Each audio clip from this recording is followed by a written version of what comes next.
Hi everybody, my name is Kate and I'm a portrait and travel photographer and I currently am based in Seattle, Washington. Today I want to share some of my favorite Fujifilm lenses for the X Series camera system. I've been using X Series cameras since 2013. My first one was the X100S, and since then I've used the X-T1 and currently use the X-T2 for my day-to-day photography. That's a headshot session for a client or street photography for me, landscape photography for a photo walk, whatever the case may be. The X-T2 is my current go-to camera. In the market today, the most up-to-date models are the X-T3 and the X-T4, which literally just came out the day that I am making this video, May 11th. So if you're in the market for Fujifilm, check out the X-T3 or 4, look at the options and see which one best fits your needs. Or you could even pick up like an X-T2 used if that's more in your budget. But I'm not going to spend a ton of time on cameras.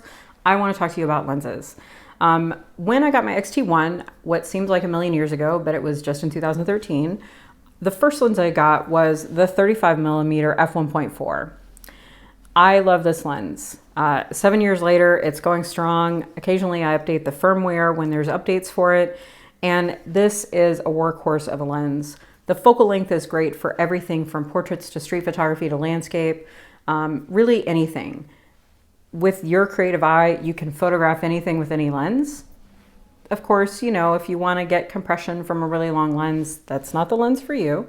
But what I love about this is it's closest to how we see with our eye visually. It puts us in the place at that moment in time. So the 35-1.4 is a great option to get you started.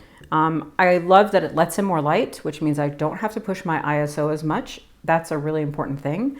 The other thing is that if you kind of are worried about weather and a little bit of rain and that kind of thing, look at the F2 version, which is weather resistant. So if you're looking at any Fujifilm lenses and they have a WR after them, that means they're weather resistant. So unfortunately, this little guy is not weather resistant, but that does not stop me from getting out and creating in drizzle or sand or heat or whatever. I get it cleaned periodically and service it and just take care of it, and it still works wonderful today, 7 years later. As a portrait photographer though, I did want something a little bit longer, a little bit more flexible, and I've always loved having something around an 85mm for my DSLR system. So the go-to in my mind was the 56 1.2. Yes, I said that, 1.2. It lets in a little bit more light. That separation of your subject to the background can be a little bit more detailed. The bokeh is a little bit softer and creamier.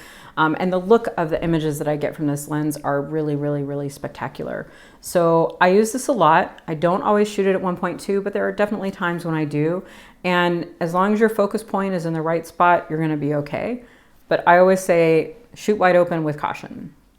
With that said, sometimes I need something a little bit wider. Sometimes I'm doing landscapes because I'm in Iceland, or I want to do cityscapes at night in New York or Seattle or Dubai even. I want something a little bit wider. So for me, I came across the 14 f2.8, which is actually a little bit smaller than the 56, okay? It doesn't go as wide open as like the 16 does. There's a 16 1.4 out there, but I found this used for a crazy good deal. And I was like, I can't pass that up. I wanted to have something a little bit wider, and I don't use that wide of an angle all the time. So spending a little less money on it super came in handy. Speaking of spending a little bit less money, buying used gear can be a great option for you if you're on a budget. Every single one of these lenses I bought used from reputable dealers like KEH, your local camera store, B&H or Adorama Online, places like that, places you can trust, or from friends. There's groups on Facebook where sometimes you can find deals, but buying used can really save you a little bit of money, sometimes a lot of money, and get you the gear that you want. Going back to lenses though, the most recent acquisition to my lens family is the 23 f2. This one's a WR lens. So this one is weather resistant. And this one is great for street photography. I use it for portraits as well. Cityscapes, landscapes, it's a really great all-around lens. When the 35 is not on my camera, the 23 normally is. If I'm doing a headshot session, then I use these guys, the 35 and the 56. If I'm doing cityscapes, landscapes, travel, where I need something a little bit wider, I go with the 14. So I hope you enjoy this. Look for more videos soon, and thank you. Have a great day.